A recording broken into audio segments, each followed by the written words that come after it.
Okay. So just tell me when you guys are able to see the screen. Okay. So here's the next law of Newton. Newton का सबसे ज्यादा मशहूर है जमाना law जो है, जो हर बच्चे को शायद पता ही होता है फिजिक्स पढ़ने से पहले ही, क्योंकि ये जरा मीम्स का पार्ट भी बन चुका है और थोड़ा सा आम फैम में भी इस्तेमाल हो रहा होता है। Newton's third law, to every action there is an equal and opposite reaction. ये मेरे ख्याल से काफी लोगों ने सुना हुआ होगा ये लॉ। इसका मतलब किसी को पता है कि लाइन क्या कहती है? बड़ी इंपॉर्टेंट लाइन है, कहने को तो बड़ा अच्छी जी लग रही सर। होती है, लेकिन इसका मतलब बहुत जरूरी है जानना। किसी को आइडिया है क्या होता है इसमें, क्या कहा सर मैं गया है? एग्जांपल दे सकता हूँ। कहिए।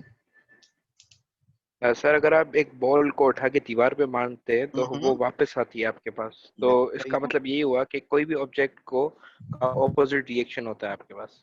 अच्छा, वेरी गुड। बिल्कुल आपकी मिसाल बिल्कुल सही है, इसकी एक्सप्लेनेशन में दे देता हूँ।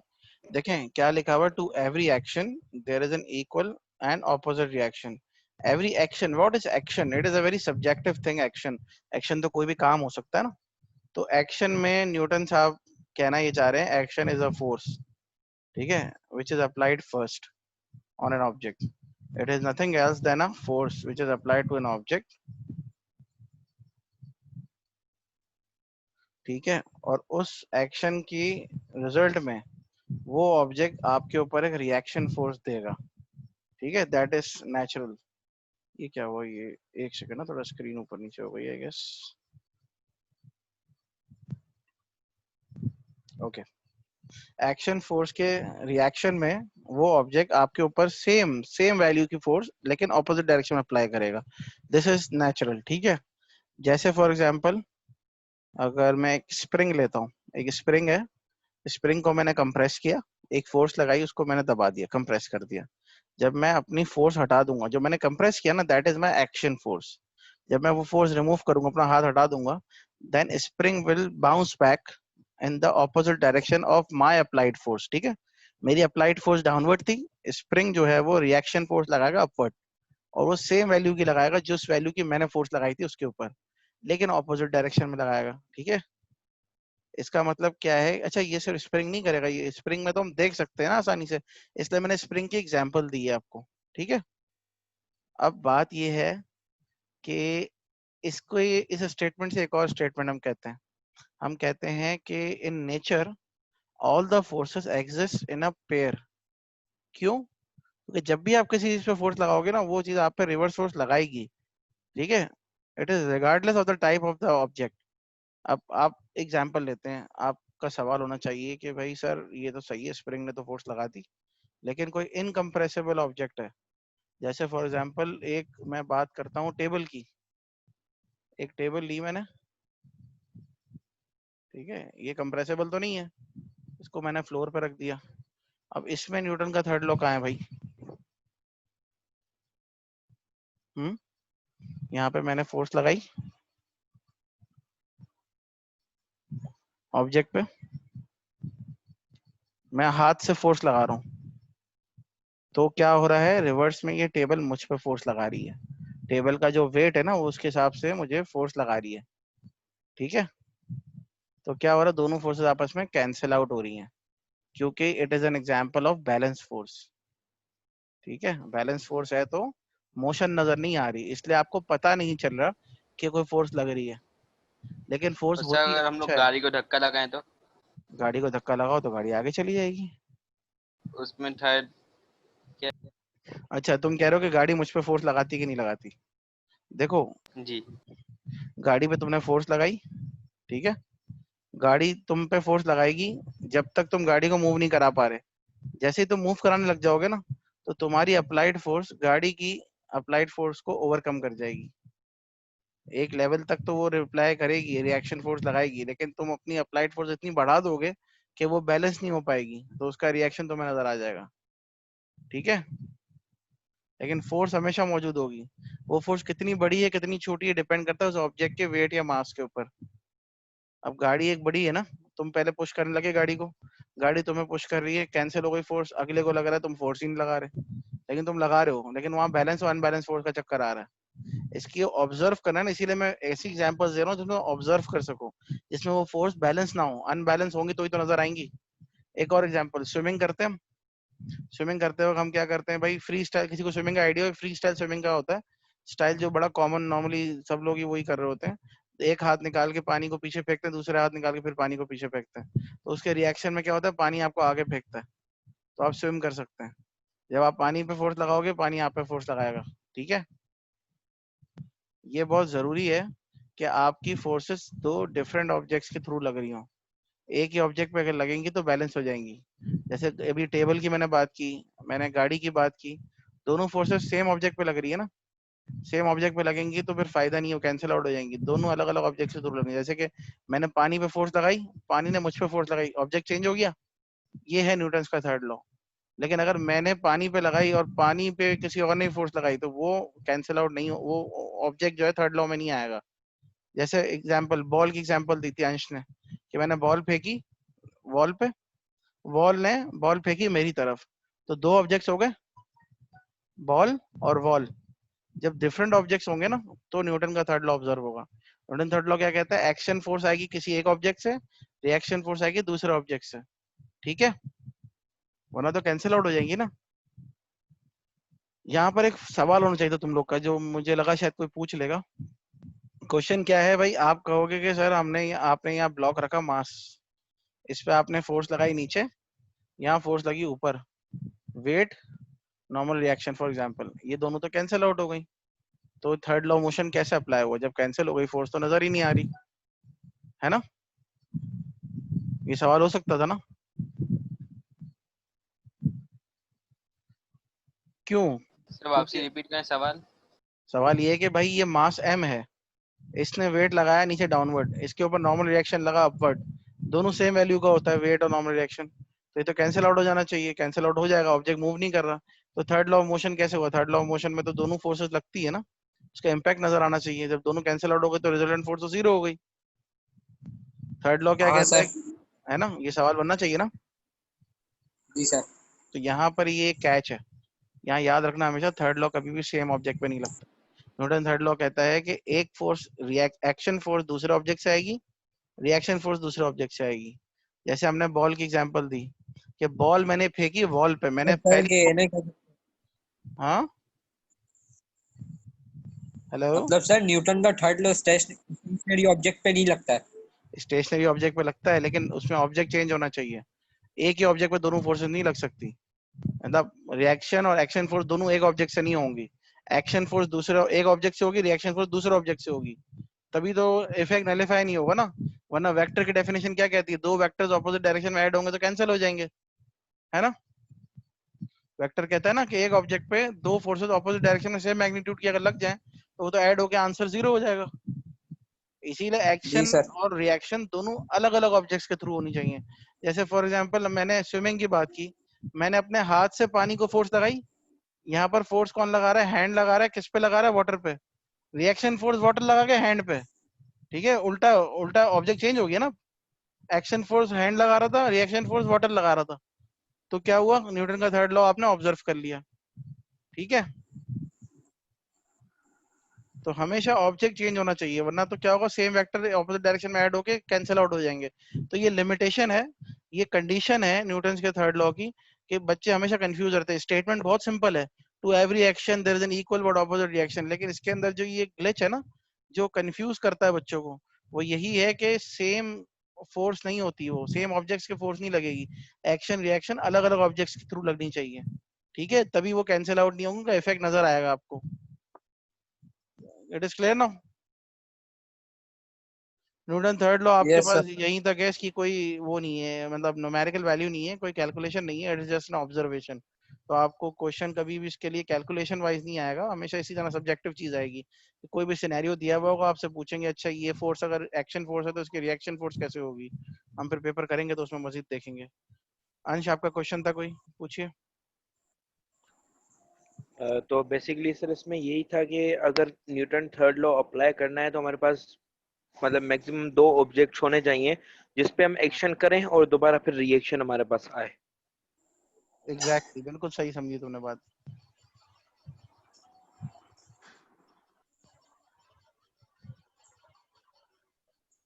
और किसी का कोई क्वेश्चन? No sir. सर इसकी कोई और एग्जांपल्स भी दे दें। अच्छा, कुछ और एग्जांपल? वैसे हम जब पढ़ते थे ना, ये तो हमारे टीचर एक तफरी वाली एग्जांपल देते थे कि मैंने एक बच्चे ने दूसरे को स्लैप किया तो दूसरे ने उसको स्लैप किया। वैसे ये तो नेचुरल बिहेवियर है, ये न्यूटन लॉ में मत लेना, हालांकि फिट बहुत अच्छे से बैठता है। एक एग्जांपल मैं लेता हूँ इसकी, तो मेरे लिए अगर बात करूं मैं बोटिंग की, अगर बोट किसी ने चलाई है, मैनुअल बोट चलाई है किसी ने? सर देखिए देखिए, सर हाँ चलाई सर, है। एक बार चलाइए। चलाते हुए देखिए। जी हाँ सर, सर, एक चलाई बार भी, चलाते हुए देखी हुई है। हाँ, तो आप देखिए देखो, सर। वो जो है क्या करते हैं, वो जो रॉड्स होती हैं जिससे वो पानी को पीछे फेंकते हैं, आप देख रहे होगा उसमें क्लियरली वेव्स बन रही होती हैं बैक साइड पे। जैसे ही आप वेव्स पीछे पुश करते हो तो वेव्स का पुश लगता है तो आपकी बोट आगे जाती है। This is a clear example of Newton third law of motion. बहुत आराम से ऑब्जर्व किया जाता है, क्योंकि भाई पहली फोर्स लग रही है आपके रॉड से, दूसरी फोर्स लग रही है आपके वाटर से, तो क्या हो रहा है, एक इफेक्ट आ रहा है, कैंसिल नहीं हो रहा। कैंसिल हो रहा होता ना इफेक्ट, तो वो सेम ऑब्जेक्ट पे लग रही होती है। ऑब्जेक्ट चेंज हो गया तो न्यूटन का थर्ड लॉ है कि भाई एक्शन का रिएक्शन है, और वो रिएक्शन आपको नजर आ गया, वो यूजफुल एनर्जी ले ली उससे आपने और बोट चला ली। ठीक है। ये कौन मेरी स्क्रीन पे पेंटिंग कर रहा है भाई? प्लीज ये शौक बाद में पूरे कर लेना यार। आगे चले। सर क्लास का टाइम खत्म होने वाला है, खाली 5 मिनट बाकी है। हाँ, तो 5 मिनट में बहुत कुछ हो जाता है मेरे भाई। 5 मिनट में तो मैं स्केलर और वेक्टर की डेफिनेशन और कुछ एग्जांपल्स बता दूंगा। ठीक है। Scalar and vector. स्केलर क्या होता है? Scalar quantity is that which has magnitude only, ठीक है, with a suitable unit. Unit भी होना चाहिए, सिर्फ मैग्नीट्यूड नहीं, सही है। जैसे कि आपका मास कितना है भाई? आपका मास है 50 केजी, ठीक है। मैं कभी भी नहीं पूछूंगा किस डायरेक्शन में, अभी कितना टाइम गुजर गया, आप कहोगे 10 मिनट, मैं ये नहीं पूछूंगा किस डायरेक्शन में गुजरे, ठीक है ना। तो ये स्केलर हो गया। आपके क्या कहते हैं, किसी ऑब्जेक्ट की लेंथ पूछ रहा हूँ, फॉर एग्जांपल एक आपके पास रॉड है, मैं पूछूंगा कितनी लंबी है भाई, आप कहेंगे भाई 1 फीट की है। मैं कभी भी नहीं पूछूंगा कि किस डायरेक्शन, नॉर्थ में या वेस्ट में, सब जगहों पे सेम लेंथ होगी। ये हो गया स्केलर। वेक्टर, वेक्टर का मैं पूछूंगा यहाँ से सदर का रास्ता कितना कितना है, एक कहेगा 4 किलोमीटर, एक कहेगा 3 किलोमीटर, एक कहेगा 2.5 किलोमीटर। मैं तीनों को पूछूंगा क्यों भाई, आप कहोगे मैंने इस डायरेक्शन से मेजर किया, मैंने इस डायरेक्शन में मेजर किया, मैंने इस डायरेक्शन से मेजर किया। डायरेक्शन जब हर चीज के अंदर अलग अलग है, इसका मतलब वो वेक्टर क्वांटिटी है, जब डायरेक्शन स्पेसिफाई करना जरूरी है। ठीक है। हमने फोर्स की बात की, एक टेबल है, उसको मूव कराना है। मूव कराना है तो लेफ्ट से राइट फोर्स लगेगी, राइट से लेफ्ट लगेगी, ऊपर से नीचे लगेगी, नीचे से ऊपर लगेगी। अगर कोई कहेगा 10 न्यूटन की फोर्स लगानी, सबसे पहले आप सवाल करोगे किस डायरेक्शन में फोर्स लगानी है, ये बताइए पहले, क्योंकि डायरेक्शन मांगी है आपने ना। आप कहोगे बगैर डायरेक्शन के मैं डिसाइड नहीं कर सकता कि ये फोर्स कहाँ लगी, वो फोर्स क्या इफेक्ट देगी। तो इसका मतलब क्या है, ये क्वांटिटी वेक्टर है जिसके अंदर में डायरेक्शन चाहिए। ठीक है। तो जिस क्वांटिटी में डायरेक्शन की नीड हो, बगैर डायरेक्शन के उसको आप नहीं डिटरमिन कर सकते, तो it is a vector quantity, जिसके अंदर without direction you can easily define the quantity, that is the scalar quantity. Scalar में मैग्नीट्यूड, मैग्नीट्यूड सिंपल वैल्यू को कहते हैं, ठीक है, वैल्यू जो उसकी होती है विद अ यूनिट, कि भाई 4 metre, 5 metre, 6 metre, 2 KG, 3 KG, 10 second, ये सारा क्या है, स्केलर है। करंट है 5 एम्पेयर, ये सब स्केलर है। एम्पेयर क्यों लिखा? क्योंकि यूनिट है। वेक्टर क्या है? वेक्टर में डायरेक्शन, मैग्नीट्यूड, यूनिट, तीनों चीजें होंगी। ठीक है भाई। अब यहाँ पर कुछ एग्जांपल्स हैं। डिस्टेंस स्केलर है। डिस्टेंस में डायरेक्शन इंपॉर्टेंट नहीं है, सिर्फ लेंथ वैल्यू पता होनी चाहिए, कितनी लंबी जगह है, कितना दूर है। डिस्प्लेसमेंट वेक्टर है। डिस्प्लेसमेंट कहता है कि भाई मैं, डिस्प्लेसमेंट क्या है, शॉर्टेस्ट डिस्टेंस है, तो शॉर्टेस्ट तो सिर्फ एक ही हो सकता है ना भाई, सही है। तो वो पे डिस्प्लेसमेंट होगा, उसकी डायरेक्शन पता होनी चाहिए कि स्ट्रेट लाइन डिस्टेंस है, ये डिस्प्लेसमेंट है। लेंथ, कोई भी सिंपल सी लेंथ जो कि डिस्टेंस भी है, वो स्केलर है। स्पीड स्केलर है, उसमें डायरेक्शन नहीं चाहिए होती। वेलोसिटी वेक्टर है, शुरू में हमने पढ़ लिया है चैप्टर नंबर 2 में कि वेलोसिटी क्यों वेक्टर है, क्योंकि वो डिस्प्लेसमेंट अपॉन टाइम है। डिस्प्लेसमेंट वेक्टर है तो वेलोसिटी भी वेक्टर है। टाइम स्केलर है, अभी हमने बात की। एक्सेलरेशन वेक्टर है, क्यों? क्योंकि change in velocity upon time है। वेलोसिटी वेक्टर है तो एक्सेलरेशन भी वेक्टर हो गया। फोर्स अभी डिस्कस किया है, फोर्स क्या है, वेक्टर है। ठीक है। फोर्स की डायरेक्शन नहीं पता होगी तो हम कंप्यूट नहीं कर पाएंगे। वेट क्या है? वेट भी तो फोर्स है। वेट कौन सी फोर्स है? जिससे आपको अर्थ अट्रैक्ट करता है, तो इस तरह से वेट भी वेक्टर हुआ। डेंसिटी क्या हुई? डेंसिटी आपकी क्या होगी, कोई बता सकता है डेंसिटी क्या होगी? यहाँ लिखा हुआ तो स्केलर है, कैसे स्केलर है, कोई बता सकता है? डेंसिटी का फॉर्मूला कोई पता है किसी डायरेक्शन को? नहीं होती उसकी सर? डेंसिटी का फॉर्मूला पता है किसी को?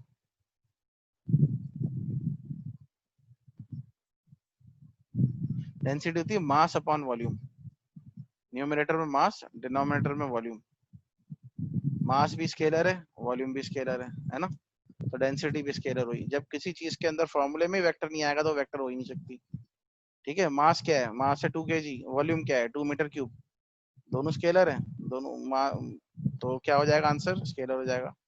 एरिया क्या है? स्केलर है, लेंथ इनटू ब्रेथ, दोनों ही स्केलर है। वॉल्यूम क्या है? वॉल्यूम स्केलर है, length into breadth into height. Energy क्या है? एनर्जी स्केलर है। एनर्जी अगर मैं कहूं कि इस इंजन को रन करने के लिए कितनी एनर्जी चाहिए, आप कहोगे 2000 किलो जूल। तो मैं ये थोड़ी पूछूंगा कि भाई नॉर्थ में, ईस्ट में, वेस्ट में, साउथ में। आप कहोगे भाई सही है, पावर है, एनर्जी है, चला दो उसको। डायरेक्शन वाइज थोड़ी, तो एनर्जी तो क्वांटिटी है। ठीक है, आखिरी बात, प्रेशर। प्रेशर वेक्टर है। कोई बता सकता है प्रेशर वेक्टर कैसे है? एक गैस दे दो बस, इसके बाद क्लास खत्म कर रहे हैं हम। ठीक है, प्रेशर वेक्टर सर वो कैसे है? प्रेशर किस तरफ लग रहा है उसकी डायरेक्शन चाहिए होती है ना? बिल्कुल, बात तो तुम्हारी सही है, क्योंकि प्रेशर में मुझे पता हो ना कि ऊपर से लग रहा है, साइड से लग रहा है, नीचे से लग रहा है। लेकिन प्रेशर के फॉर्मूले से कोई बता सकता है कि प्रेशर का फॉर्मूला किसी को पता है? No sir. Sir pressure is equals to force upon area. Very good, बिल्कुल सही। Pressure equals to force upon area. तो फोर्स क्या हुआ? वेक्टर हो गया। एरिया तो स्केलर है लेकिन फोर्स वेक्टर है ना। तो जिस चीज के फॉर्मूले में वेक्टर आ जाए ना, उसका वो क्वांटिटी खुद भी वेक्टर होती है। ये याद रखना हमेशा। कोई एक चीज भी वेक्टर आ गई ना, तो वो पूरी चीज वेक्टर हो जाएगी। फोर्स वेक्टर है तो प्रेशर भी वेक्टर हो गया। ठीक है, जी सर। यहाँ तक कोई सवाल किसी सर का? जी बोलिए। सर ये वेट कैसे वेक्टर होगा, ये नहीं समझ आया। यार वेट फोर्स है ना। वेट क्या है? Weight is the force by which an object is being attracted by earth. Earth जो है ना, जो पूरी अर्थ है, अर्थ की एक ग्रेविटेशनल फील्ड होती है, हम सबको पता है, फोर्स ऑफ ग्रेविटी कहते हैं जिसको।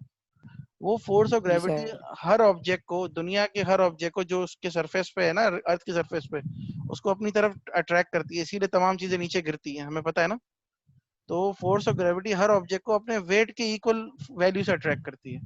तो वेट फोर्स हो गई ना, जिस वैल्यू से उसको सर अट्रैक्ट इसकी किया कोई जाए। एग्जांपल? सैकड़ों एग्जाम्पल है। तुम अपनी खिड़की से एक बॉल फेंको, नीचे जाएगी। तुम कोई और कप फेंको, वो भी नीचे जाएगा। मतलब कोई भी चीज, पेन है, उसको फेंको, नीचे जाएगा। रखो खाली, नीचे फौरन अट्रैक्ट हो जाएगा। और हमेशा अपने वेट के इक्वल फोर्स से अट्रैक्ट होगा। अगर ऐसा ना हो, फॉर एग्जाम्पल देता हूँ, एक पेन है, पेन का वेट है फॉर एग्जाम्पल 2 न्यूटन। 2 न्यूटन से अट्रैक्ट हुआ, नीचे जाके गिर गया। लेकिन अगर मैं एक बड़ा सा स्टोन फेंक रहा हूँ, स्टोन का वेट तो 50 न्यूटन से ऊपर होगा।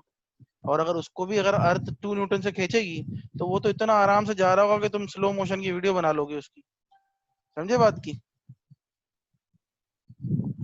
हर ऑब्जेक्ट फौरन गिरता है ना, ये हमने देखा जी है। हर सर। ऑब्जेक्ट फौरन फौरन क्यों गिरता है? क्योंकि उसके वेट के इक्वल फोर्स लगती है। अगर हर ऑब्जेक्ट फौरन ना गिरता होता तो वो स्लो गिरता। कभी ऐसा हुआ है आज तक कोई चीज स्लो गिरे? जैसे ही छोड़ो फौरन जाती है नीचे, क्योंकि जिसका जितना सर वेट होगा ना पेपर वो। स्लो गिरता है। यार वो तो एयर रेजिस्टेंस के स्लो गिरता है ना, वो तो हमने पीछे पढ़ा था ना टर्मिनल वेलोसिटी के टाइम पे। उसका सरफेस एरिया बड़ा है, इसलिए उस पे एयर रेजिस्टेंस ज्यादा लग जाती है। सर हाँ भाई। तो वेट हमारा वेक्टर क्वांटिटी इस वजह से हुआ क्योंकि कोई भी चीज जो है वो हम जब फेंकते हैं तो अर्थ उसको अट्रैक्ट कर लेती है। तो अट्रैक्ट जिस करती है। डायरेक्शन में करती है तो मतलब वो डायरेक्शन उधर हमारे पास दी है क्योंकि वो अर्थ की डायरेक्शन तरफ सेंटर ऑफ द जाता है। अर्थ की तरफ है ना, अर्थ अपने सेंटर पे अट्रैक्ट करती है ना, फौरन जमीन पे ले तो आके मतलब गिराती है। डायरेक्शन है तभी वेक्टर है ना वो, क्योंकि बिल्कुल बिल्कुल वेट जो है बिल्कुल। वो। बिल्कुल सही बात की आपने, फोर्स है और डायरेक्शन है, तभी तो वेक्टर है। पहली बात डायरेक्शन, दूसरी बात वो नेचर फोर्स की है। बिल्कुल सही बात पकड़ी है आपने। Anything else? No no sir. Sir. No सबको सर। क्लियर है? यस जी सर। सर। Yes sir. चलो, see you then, take care, Allah Hafiz.